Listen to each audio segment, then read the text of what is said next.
I am muted no more. Now you're on. Very good. Rebecca, good morning. How are you? Good. I'm good. It's always great to see your smiling face on a Monday morning. There you go. Love it. Love it. Yeah. Love it.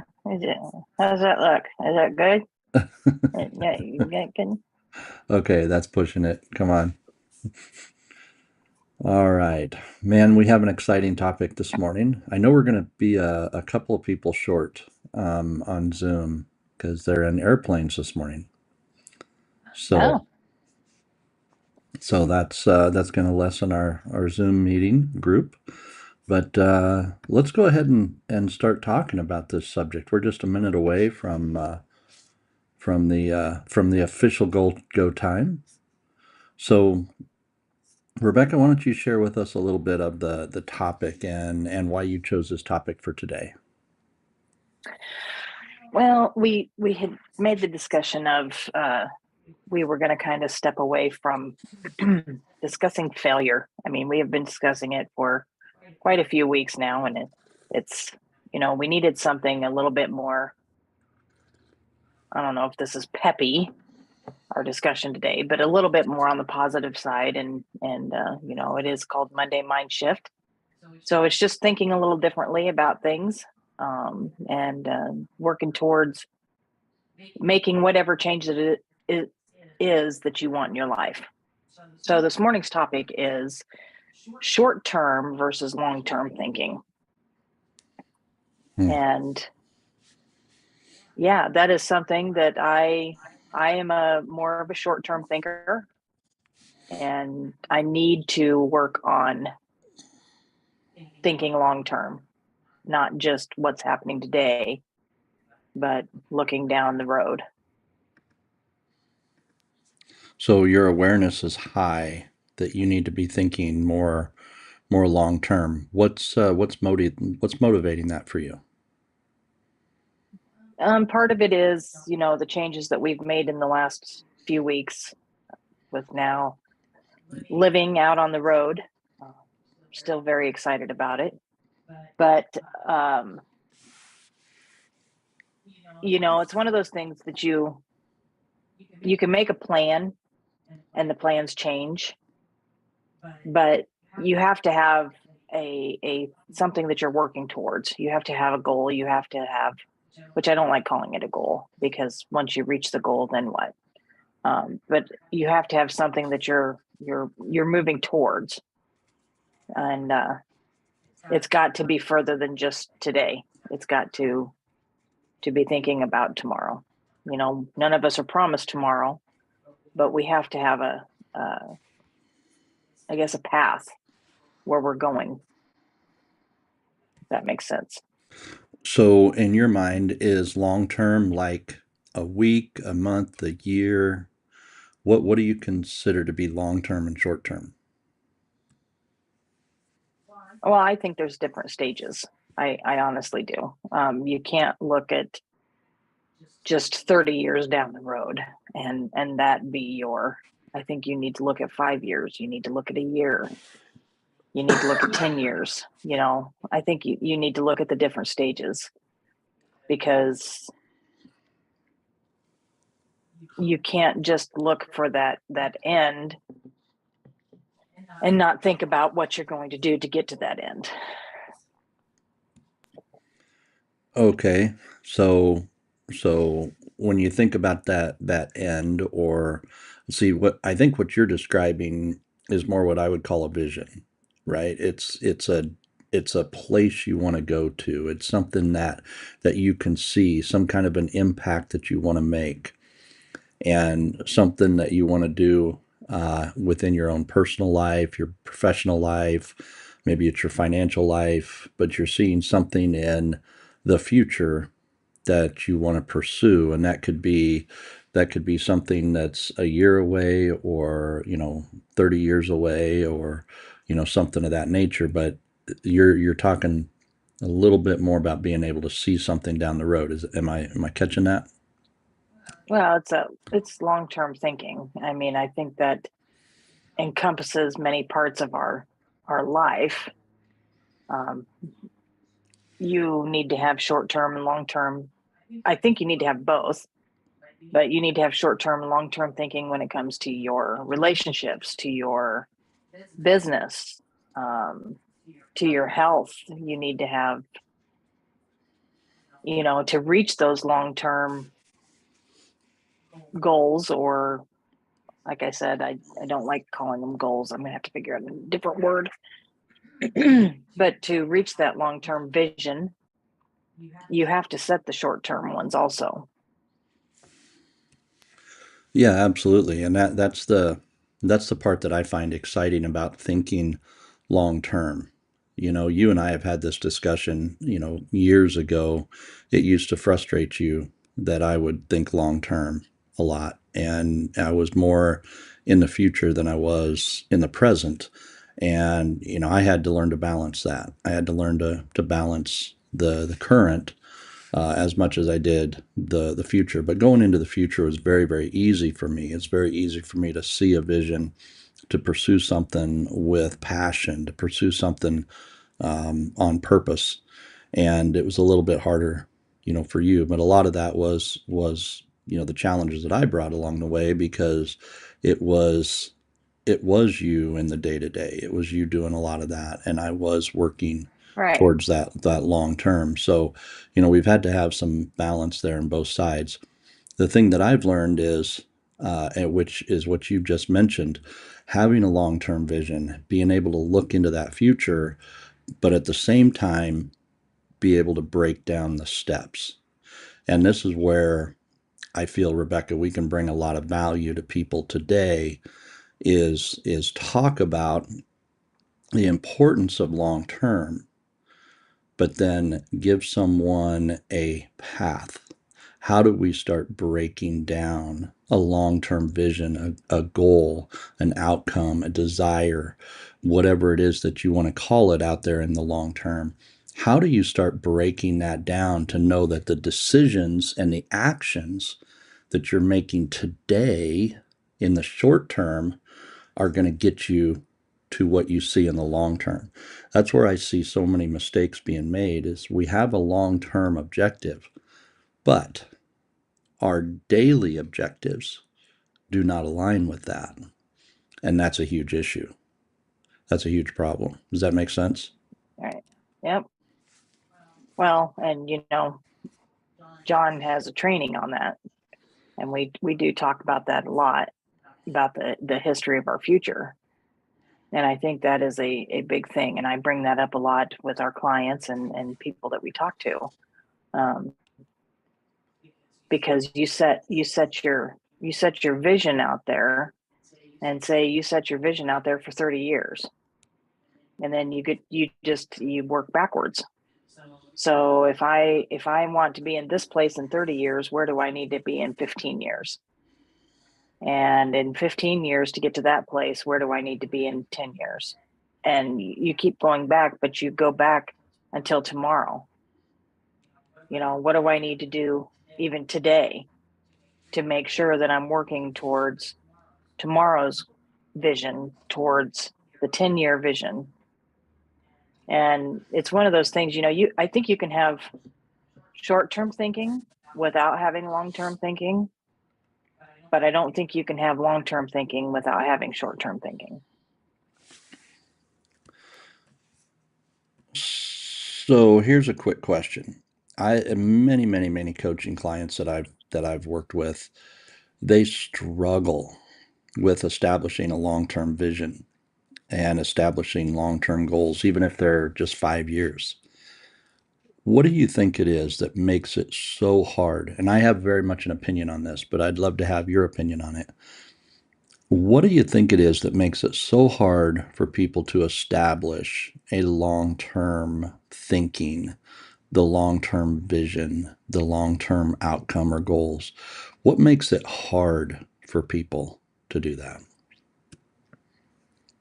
It is a mindset change. There are so many people out here that are living paycheck to paycheck, um, day to day. It's it's critical. It's, and it's hard to see past that. It's hard to see that there is something different. Um, most of us grew up that way. That's what we were taught, and to see that there is a bigger picture, to envision a bigger picture, it's kind of hard. And and I'm not generalizing that everybody is like that, but for most of the population, I would say that that's what, a lot of them go work 9 to 5, get up and do the same thing every day, go to work, come home, take care of the house, go to bed. And when when you repeat that daily, it is hard to see something different in the future. And so it is a huge mindset change. Yeah, it is. Mindset is a big part of it. The other element of it is personal growth and development. Mm-hmm. And that is a huge, not just a small missing piece. This is a huge missing piece in establishing long-term objectives, long-term visions, the ability to pursue something long-term. Have you seen that, Rebecca? I do. Um, and I think to have that mindset change is you have to have the personal growth, because you have to know who you are to know where you're going. So taking in that personal growth and doing it daily. Um, there's a lot of discipline in a lot of this stuff. This personal growth, just doing it every day. It At the beginning of it is a discipline that you have to make yourself do, and then I think after you've been doing it so long, it just becomes second nature, and that's you never quit. But it's a it's a different lifestyle than what you've done before. Change is scary, um, and change is hard, but it's worth it. I mean, it's worth it.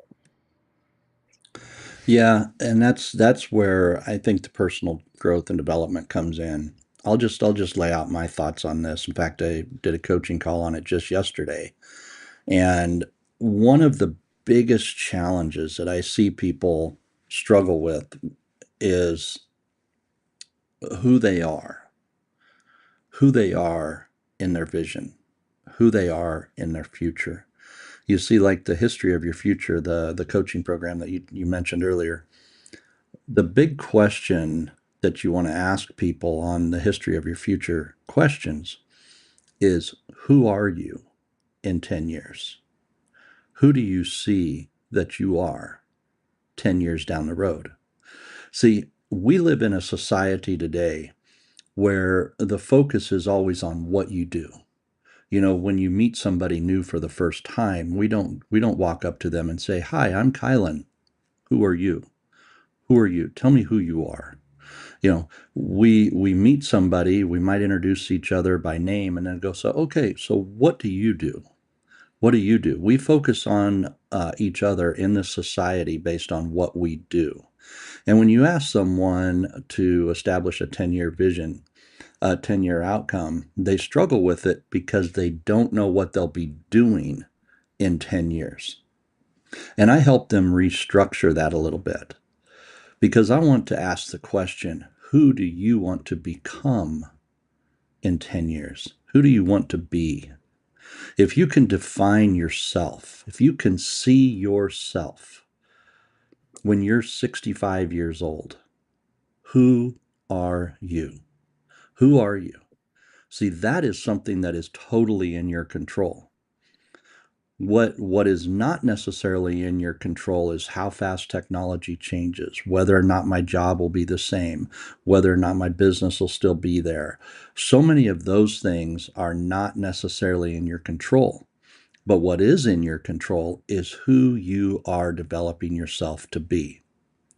And when you think about your character traits, you think about your giftedness, the skills, the improvements that you're doing to your gifts and your skills, all of those things are in your control. And one of the things I've seen that people struggle with is they lose focus on who they are, and they don't and they try to focus on what they do.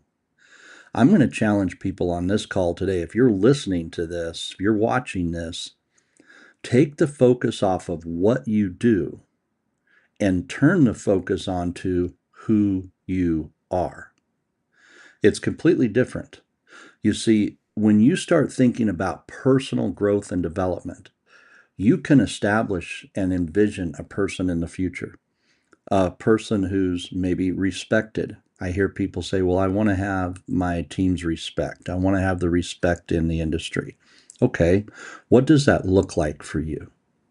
When you are a person that's respected, what does that look like? Describe that person to me. And the same is true when people say, I want to be a leader. I want to lead a great company. I want to lead a great team. Okay? So you want to be a leader. That's part of a who you are. Tell me, what does that look like? Who are you when you're a great leader? Describe that person to me. And see, when you're 65 years old, you're 75 years old, whatever future you want to look at down the road, describe to me who that person is, what that person has accomplished in terms of that growth into their lives. What skills have they mastered that pertains to their character, their ability to communicate, their ability to lead, their ability to transform other people, their ability to create other leaders. These are all things that we have to be able to think about in terms of the future and the long-term thinking. If you ask me, a year from now, what technology we'll be using, what our business looks like, what kind of programs we'll be offering, even a year or 2 years from now, I can give you some kind of an idea, but I have no the vision of what exactly that looks like is crazy. But I can tell you what I want me to look like. I can tell you what I want my skills to be, my communication skills, the things that I keep working on every single day. I can tell you what I want that to look like. I can tell you that 10 years down the road, 15 years down the road. I can tell you that the day before I die. And I have no idea when that's going to be, but I can tell you what I want that person to look like. And that's the one thing that I can see in terms of establishing long term thinking. Think about who you are becoming a lot more than you're thinking about what you are doing.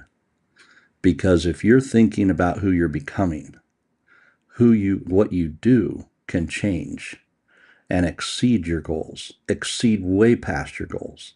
But if you don't become the person who's capable of exceeding those goals, then it doesn't really matter. You're going to miss them anyway. So you've got to become the person that can achieve the goals that you really think that you're shooting for in that future. Does that make sense? Yep. So that's my challenge is, the number one thing about long-term thinking is who are you? Start there. And then what you do can change to adapt to that. Right. Well, we're a little short on people this morning. Being in agriculture, I'm not surprised. We're in that time of year where we have a lot of people out and about and doing things. So, Rebecca, it's one of these opportunities that we have right now to really dive in and think about for our own business, for our own future, our own lives. You made comment that now that we're living on the road, which is something that we do, it's caused you to start thinking a little bit more about the long term. So I'm going to put the question back on you now that we've talked a little bit about it. Who are you becoming? Describe to me a little bit about the Rebecca that you can see 5 years down the road. Thank you for that. This is like a live coaching call. Describe to me the Rebecca that you see in 5 years. Who are you?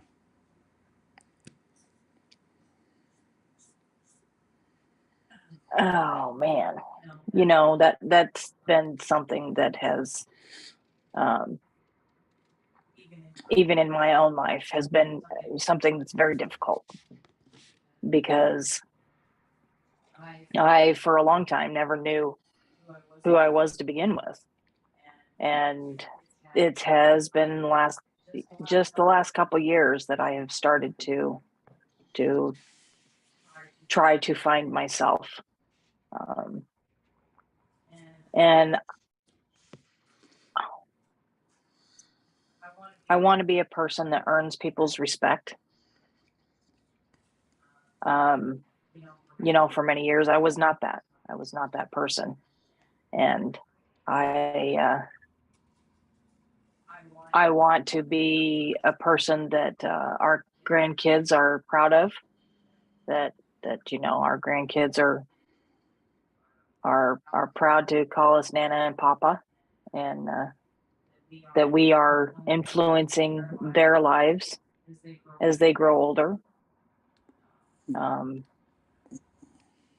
helping them to find themselves. There's a lot of, we talked about this last week with all the graduations going on, and the kids graduating high school, and they're going to be starting new chapters in their lives, whether it's in the workforce or on to college. And so being an influence for those young kids, especially our grandkids, and especially in today's world,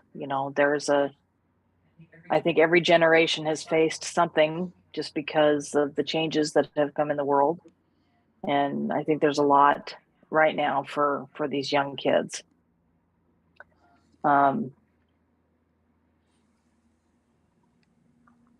wow. So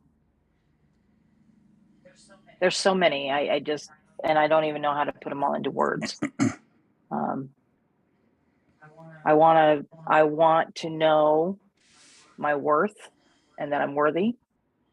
That's been a big struggle for me. And so yeah, there's the start of it. So it's not always easy to think about that who you're going to become. What do you think makes it hard for people, Rebecca, when you take just the last 2 minutes of what you worked through there? What is it that you realize that might make it really hard for people to think long term? We just got done doing a 15 invaluable laws of growth mastermind, and even just going through the steps that we did, um the awareness, you know being aware of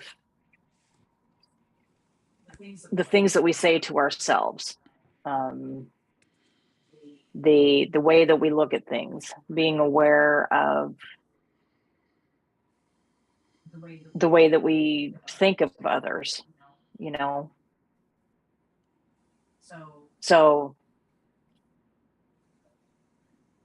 I don't know. I think that's, going through that book and listening, it's hard, our mindset growing up, and the things that we've heard all of our lives, and the things that we've told ourselves, changing that dynamic in our minds is so difficult, but it is so worth it when we do. I'm reading Jamie Kern Lima's book called Worthy, and it's hard to read it because it's a lot of inner stuff that I have to deal with.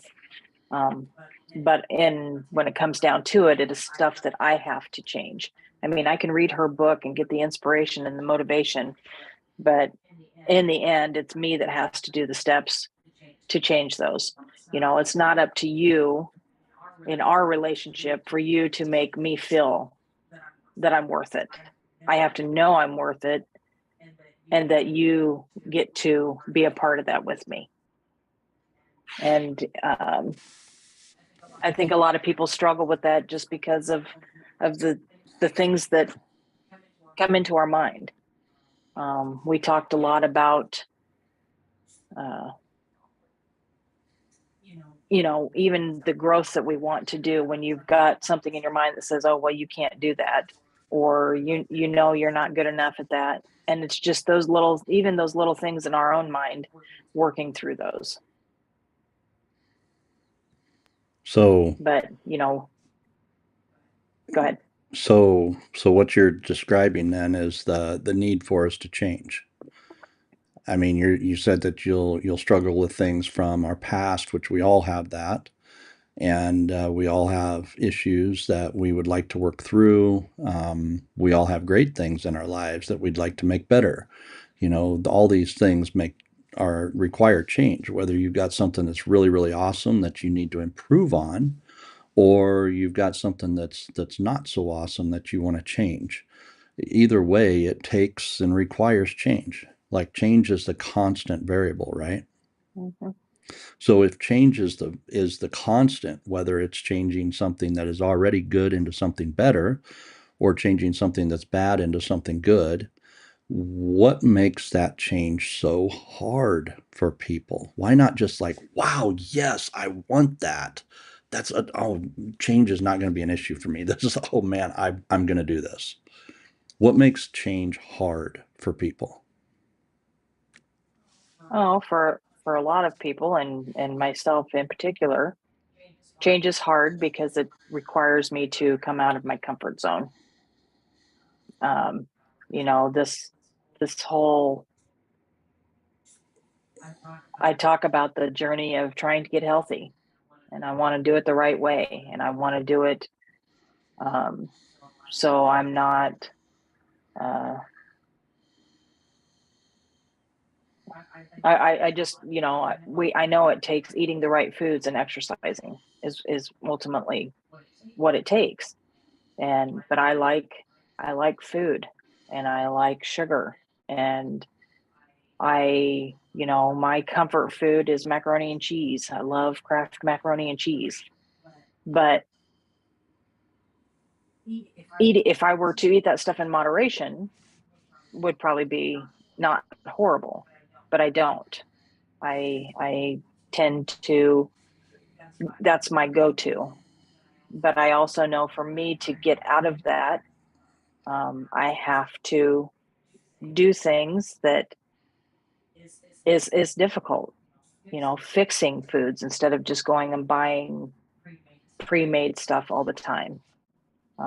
Literally cooking and healthy stuff, and not out of a box, not constantly out of a can. But it's too many people, I think, look at it as work. It's something that they have to add on to their plate, and it's not really. If you look at it, um, it's not. It doesn't take any more time than cooking a box of mac and cheese, you know. And but it's getting out of the comfort zone that's hard. It's making those changes. Change is hard, and I guess the biggest thing is you have to decide what you want out of it. Is your change just to lose weight because you want to go on vacation? Well, if that's the mindset that you have, what happens when you get home from vacation? You go back to I mean, eventually, slowly as it goes, you go back to doing what you were doing before. And so if your mindset is, I want a healthy lifestyle, I'm right now, my goal, I want to go hike. Um, and we've talked about this, but I want to go hiking. There are these beautiful lakes in the mountains and stuff that the only way that you get to them is by hiking to them. And the Manitou climb, I want to do the Manitou climb in Colorado. And it's like 2,500 steps up the side of the mountain. I want to see what it looks like from up there. But for me to do that, right now, I don't think I could. I don't, either that or it would take me a long time, and they may have to assist me on the way down. But I that's but to get to that point, to be able to do that, I have got to get out of my comfort zone and push myself. You know, you get to the point that it's, oh man, this hurts and it's hard. I have to push myself a little further past that every time. So, but I think that's what stops a lot of people is it's hard, but you have to decide what's hard is being not being able to walk or not being able to walk up a hill without collapsing. That's hard, but getting healthy, that's hard. And it's the whole saying, choose your heart. You decide. It's your choice. It's nobody else's choice. It's up to you.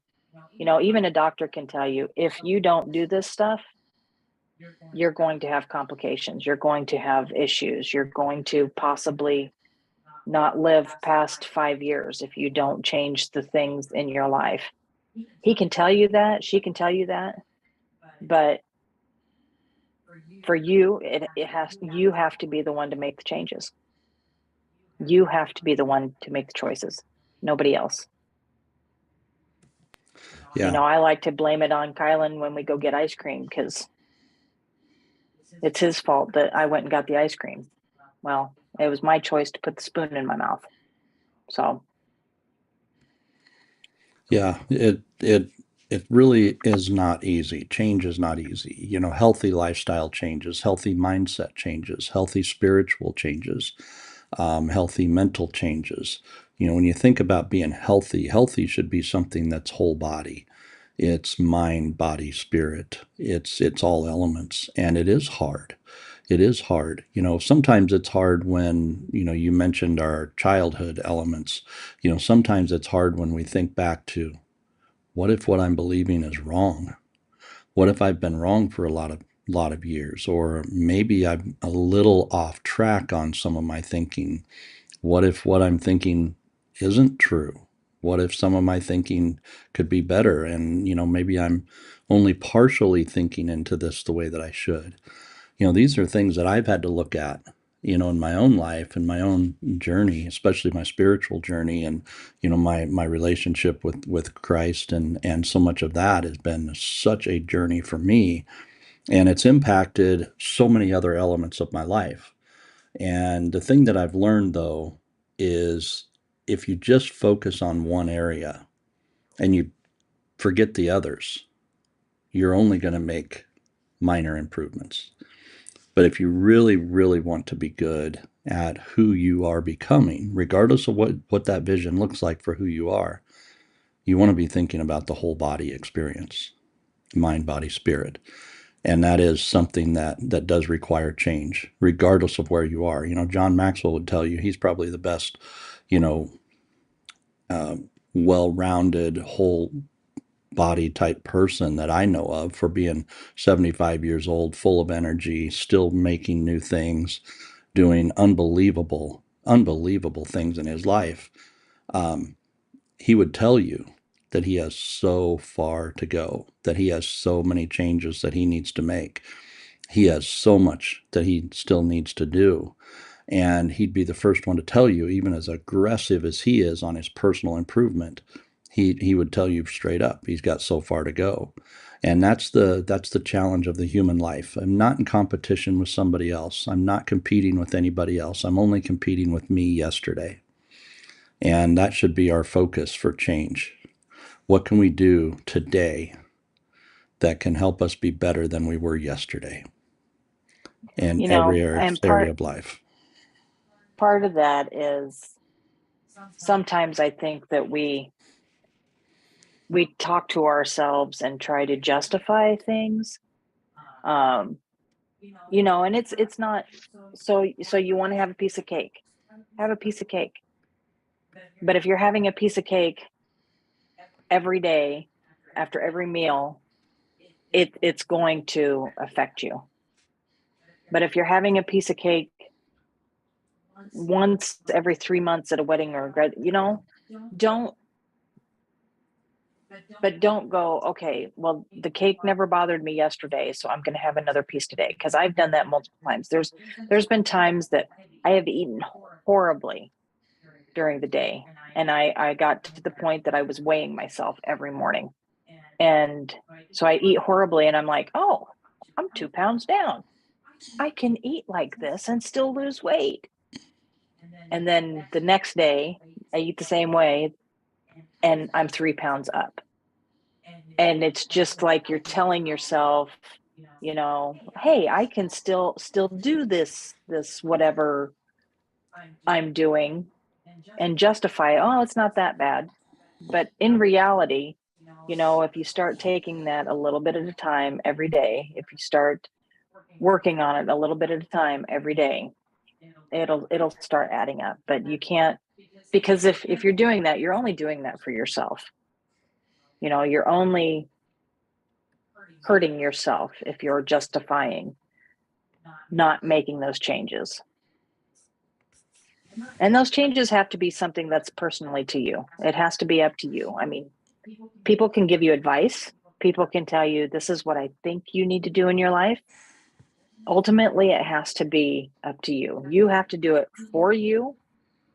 I mean, I sit here and talk about the changes that I want to make for our grandchildren, that I want to do with them. But ultimately, I have to do it for myself, that they can be a part of it. Yeah, I think this has been a good discussion. The topic of change, and then we also haven't talked a lot about short term. Um, how about next week? So we're already 5 minutes past our time here, but how about next week? We do this. We come back and we talk about the short term element, and we talk about change. And let's talk about changes in the short term to achieve the long term vision, the long term outcome. Let's talk about that next week if that works, Rebecca. Okay, we will do that. And then that will kind of equip our people, our listeners, to have a plan. Let's put a system together that says, hey, you want some change in your life. You want to be able to do something long term. Let's talk about what we want to do, what we have to do. We create a want to mindset for the short term. Let's do that. All Sounds right. good. Well, Sounds like a plan. let's wrap this up then, Rebecca. Anything in closing? Nope. Just thank everybody for being on, and hopefully we give you a little bit of value every time you listen to us. Probably a few things to think about this morning. So, God bless everybody. Make it a really amazing week. Have a great week. And we'll see you here next week.